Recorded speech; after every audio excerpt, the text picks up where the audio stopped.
aujourd'hui, je reçois Patrick Ponce qui vient nous apporter un ouvrage assez étonnant parce que c'est ton frère qui, en fait, avait recueilli des nouvelles et tu t'es chargé de continuer un petit peu sa vie.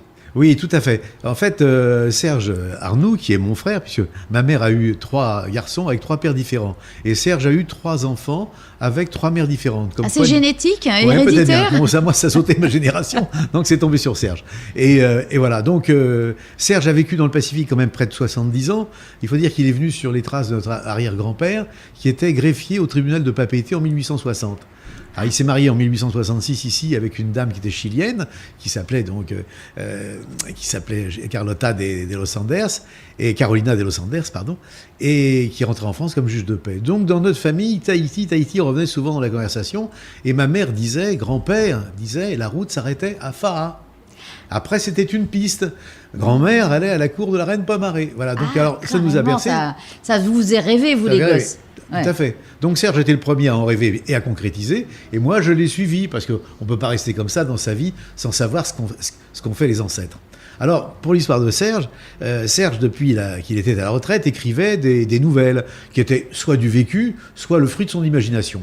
En fait, mais il n'était pas spécialement écrivain. Ah non, mais il a un style épatant. Non, je veux dire, c'était pas son métier. Non, mais il lisait énormément. C'était pour se faire plaisir, quoi. Et pour se faire plaisir.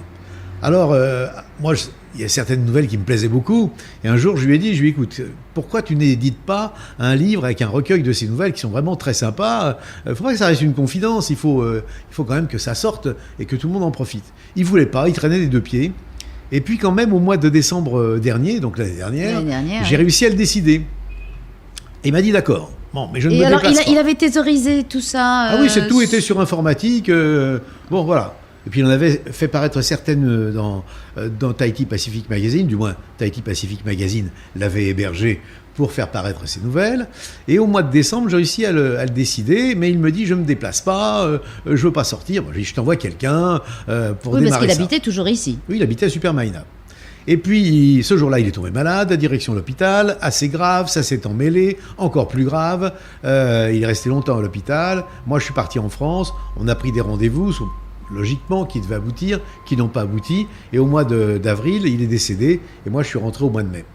Donc, j'ai dit à ces deux garçons, à Iria et à Vaki, ce qui serait bien maintenant, comme on possède toutes ces nouvelles, en cherchant un peu, on va peut-être tout trouver.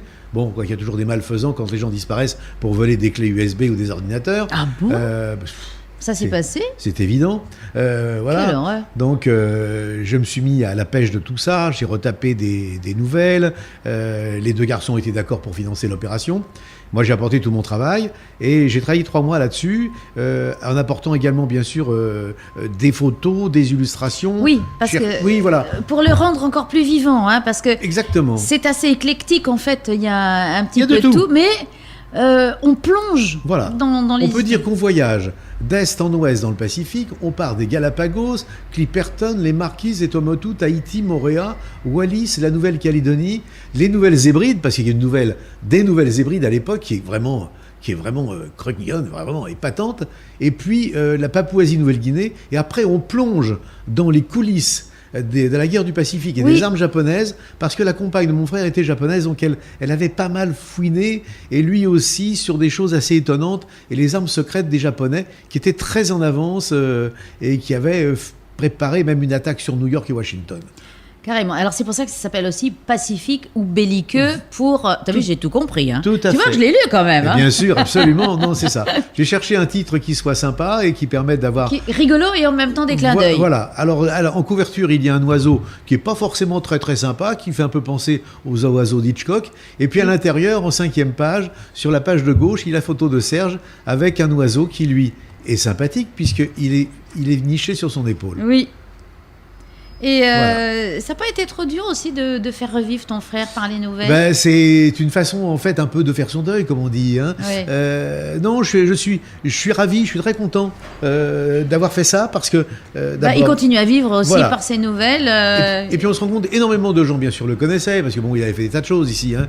Il est arrivé avec les 4 du Moana, ce tour du monde de la chasse sous-marine de 54 à 57. Ensuite il est revenu, il a travaillé pour le Club Med, il a fait les croisières à bord des goélettes pour les premiers gentils membres, ceux qui arrivent Oui. en 62, donc, avec les premiers avions. Et puis ensuite, il a été chef de village au Club Méditerranée. Ensuite, il s'est occupé de l'antenne de Rangiroa, à Tiputa, pour le Club Med aussi, pour les voyages à la journée, les détours. Et puis, il a monté le Chiaora Village avec Laris Kindinis et Robin Angeli. Donc, toute sa vie, en fait, a été vouée au tourisme, et surtout et dans en Polynésie. le Pacifique, il allait, il venait. Voilà. Plus ses voyages. Donc, je dis, il y a toujours des choses qui sont vécues et qui sont très intéressantes. Et le fruit de Très son documenté imagination. aussi, parce que ne serait-ce que sur l'autodafé de Faïté, Oui. tout est exact. Oui, oui, absolument. Non, Mais- il y a des choses. Vraiment, je dirais, c'est un livre très facile à lire parce qu'on passe d'un sujet à un autre, Oui, d'un endroit à un on autre. peut picorer aussi. Tout à fait, voilà.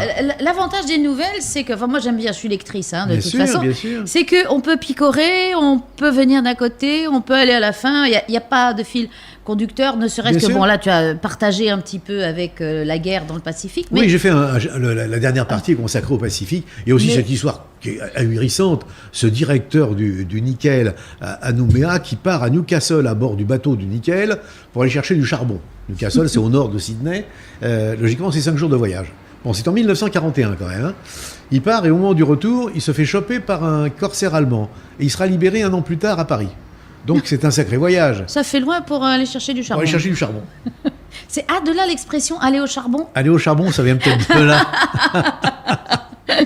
Donc Peut-être un boulet. oui, voilà, des boulets. Donc je suppose qu'on le trouve dans toutes les bonnes librairies. On le trouve dans toutes les bonnes librairies. Et alors je dirais, bon, Archipel, Odyssée, je pense qu'il va être aussi dans les grandes surfaces, bien sûr. Mais surtout, il y a une signature le 7 décembre chez Samedi Archipel. 7 décembre, le samedi matin. de 9h à midi. À 9h à midi.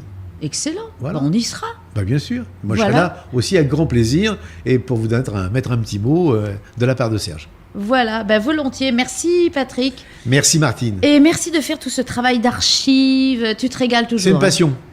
C'est une passion alors. Bon, Donc, continue. Et quand j'ai continue. fini, je donne tout aux archives. Oui, et puis je suppose que tu as encore quelque chose en tête. Oui, c'est en route. Voilà, ça m'étonne pas, j'ai vu l'œil s'allumer. Merci Patrick. Merci Martine.